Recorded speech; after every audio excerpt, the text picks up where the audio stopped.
चुका हूं। जिंदगी जीने के 2 तरीके होते हैं, एक जो बुरा होने दो, बर्दाश्त करते जाओ, दूसरा जिम्मेदारी उठाओ उसे बदलने की। तुम कभी जीत नहीं पाएगी कि तुम हमेशा मुझे हराने की सोचते थे, और मैं कभी हारा नहीं थी कि मैं हमेशा जीतने की सोच रहा था। आज भी मुझे हराने की कोशिश में तुम खुद हारे हो। लेकिन अगर हम चले तो ये सॉलिड सनसेट मिस हो जाएगा। जितना भी ट्राई करो अपनी लाइफ में कुछ ना कुछ तो छूटेगा ही। तो जहाँ है वहीं का मजा लेते हैं। दुनिया में 2 तरह के लोग होते हैं, winners and losers। लेकिन जिंदगी हर लूजर को वो एक मौका जरूर देती है जिसमें वो विनर बन सकता है। जब तक विनर टक्कोगे इसको बेवकूफ बना के रखो। लाइफ में कितनी बड़ी प्रॉब्लम हो उसको बोलो कोई बात नहीं, समझो सब ठीक ठाक आने से उससे प्रॉब्लम सॉल्व नहीं। मदद उन चीजों के लिए बात करो जिनसे कि सचमुच खुशी मिलती है और कुकिंग। तो दैट्स द प्लान। 40 के बाद आप रिटायर तुमने कैसे बताया कि तुम 40 तक जिंदा रहोगे? Seize the day my friend, पहले इस दिन तक पूरी तरह जियो, फिर 40 के बारे में सोचना। किसी महापुरुष ने कहा है कि कामयाब होने के लिए काबिल होने के लिए पढ़ो। सक्सेस की पीछे मत भागो, एक्सेलेंस का पीछा करो। सक्सेस झक मार के तुम्हारे पीछे आएगा। इतनी शिद्दत से मैंने तुम्हें पाने की कोशिश की है कि हर जर्रे में मुझे तुमसे मिलाने की साजिश की है। कहते हैं अगर किसी चीज को दिल से चाहो तो पूरी कायनात उसे तुमसे मिलाने की कोशिश में लग जाती है। भगवान का मुसलमान बैठे का पता भगवान हमारे भरोसे बैठा।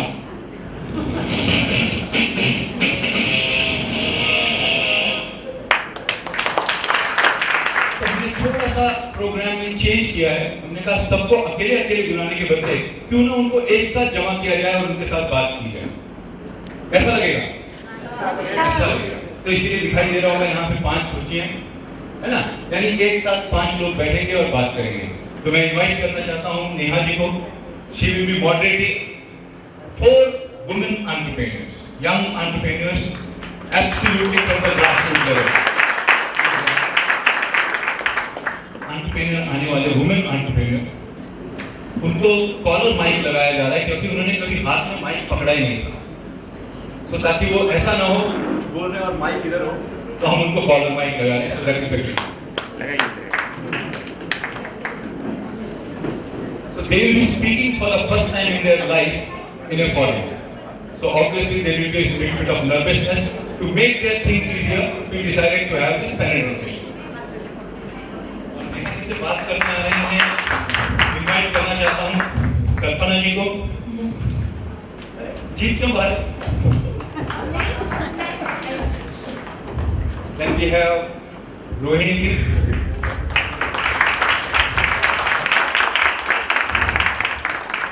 Madam, last but not the least, Tejal ji. So please, once again, please give them a standing ovation. Standing ovation, because they are doing this for the first time.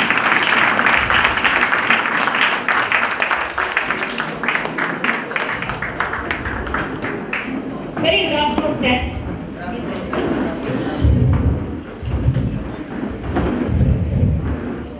So, here are the 4 stars, the women stars that we have to boast about today.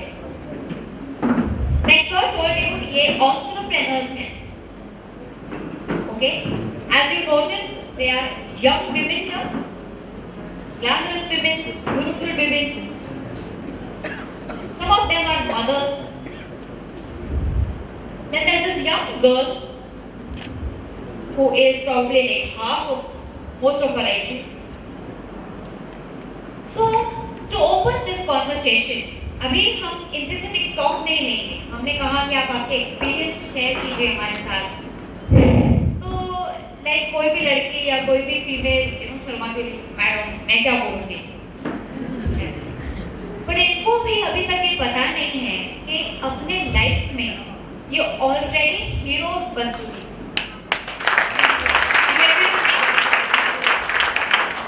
तो हमने कहा अच्छा ठीक है, आपको शर्म आ रही है,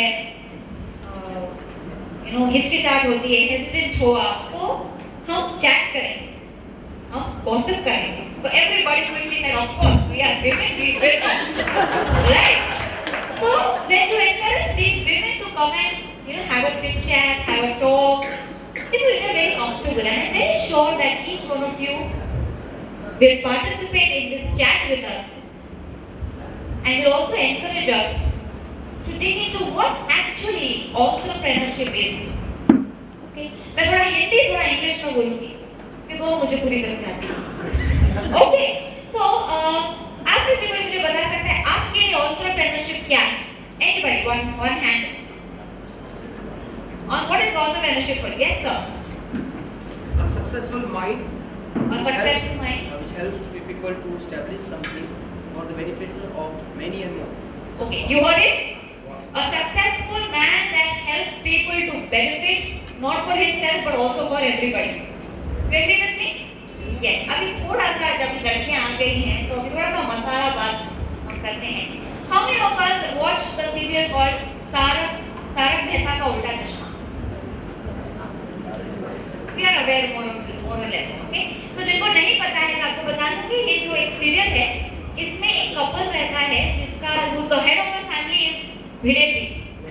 he is the एकमेव सेक्रेटरी. तो ये वो बिल्डिंग के सेक्रेटरी हैं. हम सब उस कैरेक्टर को अच्छे से पहचानते हैं पर उस कैरेक्टर की एक वाइफ है. Yes? What does she do? अचार बनाती है मैडम. Okay?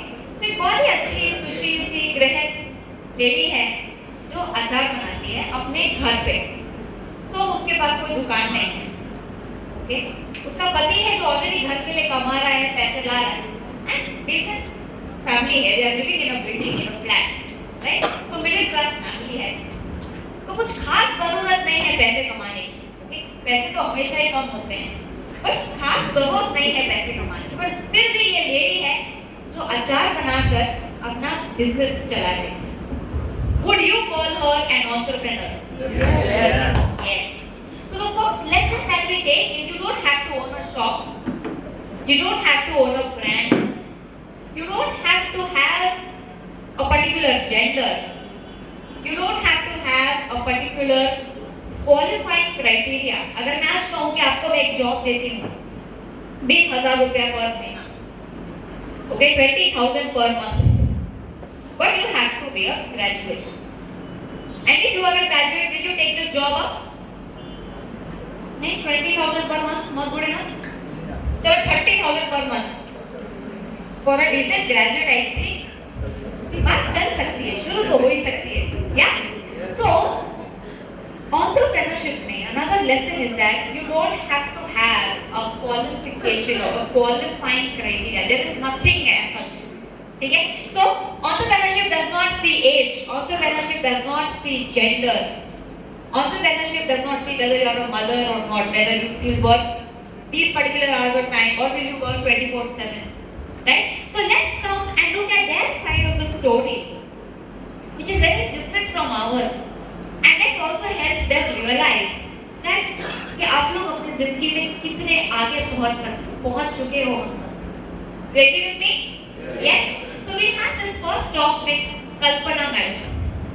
Yes? Okay. कल्पना जी, आप बताइए आप क्या करती हैं? मैं ब्यूटिशियन हूँ और ब्यूटी पार्लर का काम करती हूँ और सिलाई भी करती हूँ. So, she is a beautician. और आप ये कहाँ पे करती है काम? मैं अपने घर में ही थोड़ा सा पार्लर खोली हूँ और घर में सिलाई और पार्लर दोनों भी करती हूँ।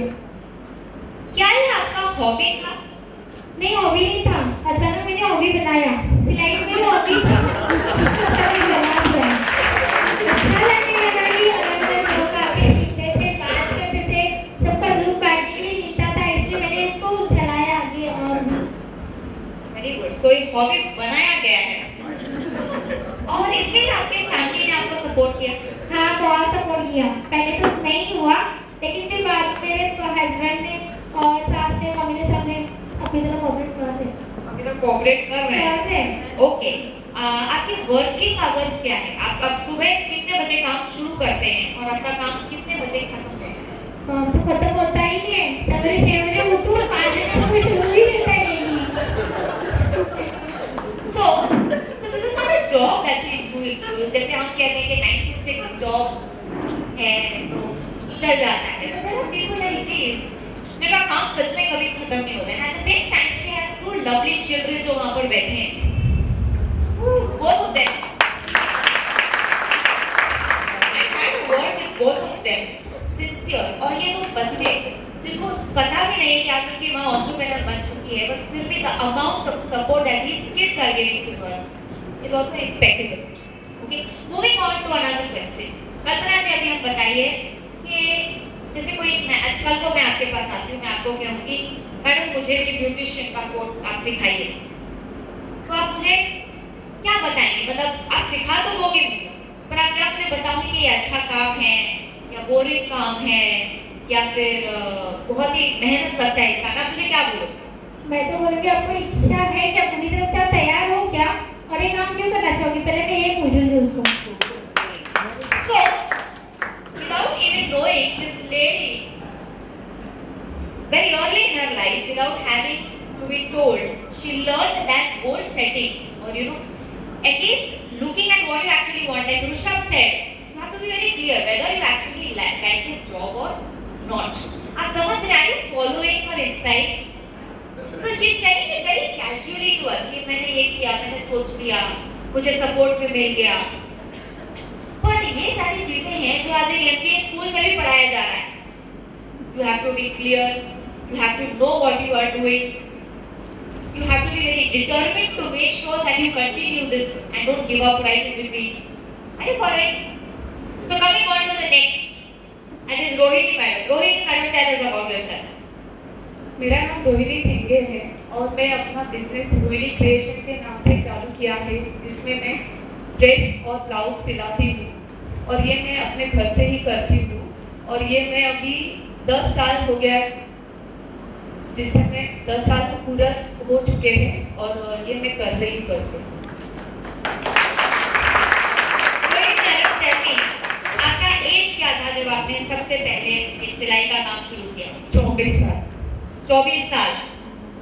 ओके, आपने ये सिलाई क्यों चूज किया? मेरी हॉबी थी। जब मैं स्कूल में थी तब से मैं मम्मी को देखती थी कि मम्मी टेलरिंग काम करती थी, घर पे ड्रेस हमारे लिए सिलाती थी, घर पे मशीन थी। फिर मुझे भी ऐसे करने लगा करके मुझे भी इसमें इंटरेस्ट है, तो मम्मी की जब भी मशीन खाली होती थी तो मैं उस पर बैठती थी, मम्मी को बोलती थी मुझे चलानी है, सिखाओ मुझे करके। तो मैं वहाँ से मुझे वो इंटरेस्ट आने लगा। फिर बाद में मुझे जब कॉलेज जाने का समय आ गया तो मैंने टेलर क्लासेस ज्वाइन की। तो पापा का ये कहना था कि आप टेलर क्लासेस नहीं ज्वाइन करोगे, आप कॉलेज करोगे, आपको कॉलेज की पढ़ाई आनी चाहिए, आपको कॉलेज की लाइफ पता होनी चाहिए। तो उन्होंने मुझे ज़बरदस्ती बोला करके नहीं, आप कॉलेज ही करोगे। तो ठीक है, पापा ने बोला कॉलेज करो, तो 2 साल मैंने कैसे कैसे करके कॉलेज कर दी, लेकिन मुझे उसमें इंटरेस्ट ज़रा भी नहीं था।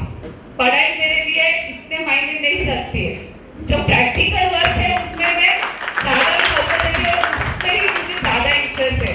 तो मैंने फिर से पापा को बोल के टेलरिंग क्लासेस ज्वाइन की, फिर उसके बाद में फैशन डिज़ाइन की क्लासेस की।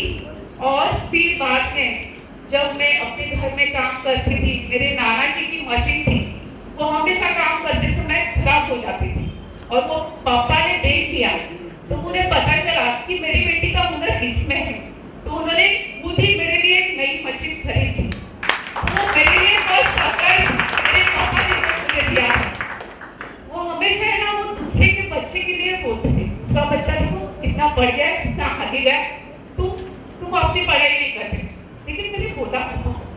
मेरी पढ़ाई में मन नहीं है, मेरा सिर्फ इसी में मन है। जब मैंने मेरा फैशन डिजाइनिंग कंप्लीट किया तब मेरे पापा ने मुझे खुद कहा यहाँ पे एक गाला है, मैं तुझे भाड़े से वो लेके देता हूँ। तब मैंने पापा को बोला आप बोल रहे हो ठीक है, मैंने सिर्फ अभी सीखा है लेकिन मुझे अनुभव कुछ भी नहीं है, जो मुझे अनुभव अभी खुद को लेना है। इसके लिए मैंने 3-4 जगह पे काम किया। पहले मैंने खुद को सबसे अच्छा बनाने के लिए 9 महीना सिर्फ गारमेंट में काम किया, जो मशीन पे काम करते हैं वो काम किया, जिसमें कफ्तान सिलाए जाते थे। वो 2-2.5 किलो वजन के थे, जो अफगानिस्तान लोग पहनते हैं, 6-6.5 फीट के रहते हैं वो कफ्तान। जब मैं फर्स्ट टाइम वो गई थी जहाँ पे वो मैं कर रही थी काम, तो एक कफ्तान सिलाने के बाद मुझे ऐसे रोना आ गया। मैंने सोचा कि नहीं अभी बस हो गया, नहीं होगा मुझसे। सब जब वहाँ के जो काम करने वाले कारीगर थे वो देख के मुझे बोल रहे थे कि ये लड़की कल नहीं आने वाली है। लेकिन मैं दूसरे दिन फिर से चली गई, वहाँ पे मैंने 9 महीना पूरा काम किया।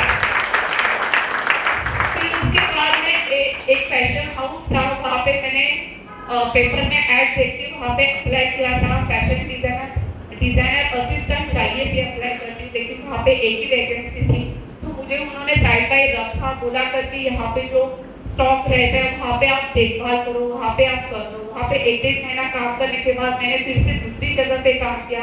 फिर तीसरी जगह पे मुझे ऐसा काम मिला जो मुझे पसंद था और जो मुझे ऐसे लगा था कि यही मेरा काम है करके। वो एक शॉप थी जहाँ पे एज ए डिजाइनर करके उनको चाहिए था। वहाँ पे वो शॉप में वहाँ पे मैं जब काम करती थी तो वहाँ पे वो जो मास्टर काम करते थे, कारीगर काम करते थे, वो हमेशा मैं देखती रहती थी वो मास्टर किस तरह से काम करता है करके। जब मैं वो मास्टर की तरफ देखती थी तो वो मास्टर मुझे हमेशा बोलता मैडम ये काम करो, वो काम करो। मैंने एक तो बार देख लिया ये मास्टर ऐसे क्यों कर रहा है करके। फिर पता चला कि उनको उनकी हुनर नहीं दिखानी है मुझे। फिर बाद में मैंने ये सोच लिया ये मास्टर मुझे पहले ही बात पूछेगा तो उससे पहले मैं बोल दूंगी कि मैंने ये काम कर दिया है करके, लेकिन मैं उनसे वो काम सीख लूंगी। जब उनको ये पता चले ये लड़की छोड़ने वाली नहीं है, काम सीखने वाली है, तो उन्होंने खुद ही मुझे बता दिया मैडम ये ऐसे करते, ये स्मार्ट वर्क है, ये ऐसे किया जाता है, जो आपको पसंद है। वो उनसे मैंने सीख लिया। एक दिन ऐसे हुआ कि मेरे पापा बीमार थे और मुझे वहां से छुट्टी चाहिए थी। जो ओनर थे मैंने उनको बोला करके सर मुझे छुट्टी चाहिए आज, मेरे पापा बीमार है, मुझे हॉस्पिटल जाना है करके। तो उन्होंने कहा कि छुट्टी नहीं मिल सकती। क्यों? क्योंकि उनके घर में रिनोवेशन का काम था, उनको वो इम्पोर्टेंट था, दुकान कौन देखेगा करके। उनके वो दुकान में पूरा दिन मैं वो संभालती थी। जो कस्टमर आएंगे, जो क्लाइंट आएंगे, उनको पैटर्न देना, उनकी ऑर्डर लेना, उनका पेमेंट करना, उनको डिलीवरी देना, पूरी शॉप की काम मैं करती थी। लेकिन जब एक दिन आया कि मुझे छुट्टी चाहिए तो उन्होंने दिया नहीं, तो मैंने कहा मैं काम छोड़ देती। मैंने वो काम छोड़ दिया। उसके बाद में मैंने अपना घर पे काम शुरू कर दिया और अपना घर पे जब से करने लगी, फिर बाद में मेरे क्लासेस से मुझे एक बार फोन आया था करके ऐसे एक वर्कशॉप है ITI का, जो मुझे वेंकटेश सर और तेजस्वी मैम के यहाँ से करने मिला और वो मैंने किया। तो मुझे वो पता चला कि हाँ मैं बिजनेस करती हूँ, मैं घर पे अपना करती हूँ, लेकिन वो आगे कैसे बढ़ना चाहिए, कैसे करना चाहिए करके उनसे वो मैं सपोर्ट लिया और मैं अपना काम करती चली गई और करती हूँ। मुसीबत बहुत आती है, प्रॉब्लम्स बहुत आते हैं। मैं तो बोलती हूँ करके मुसीबत प्रॉब्लम्स हमेशा आना चाहिए ताकि हमें पता चलता है कि आगे कैसे करना है, तभी हम कर सकते हैं। अगर मेरे पापा ने और मम्मी ने मुझे सबसे पहले ही सब ये कुछ दिया होता तो मुझे उसका इतना मतलब नहीं होता। अब मैं खुद कर रही हूँ इसलिए मुझे उसका बहुत सारा मतलब मालूम है, बहुत मालूम है करके ऐसा। पर एक ट्रिविया फैक्ट के लिए मैडम हमको एक बात बताइए, आपका जो फर्स्ट ब्लाउज था जो आपने सिया था, फर्स्ट ब्लाउज आपको याद है कितने में आपने बेचा था? मैंने 40 रुपए उसका स्टिचिंग चार्जेस लिया था, 40 रुपीज के। आज आप जो ब्लाउज बनाकर बेचती हैं वो कितने का होता है? वो 700 का होता है।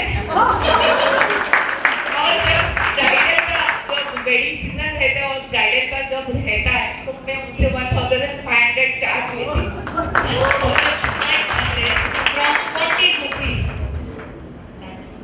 recruitment is high. What do you think?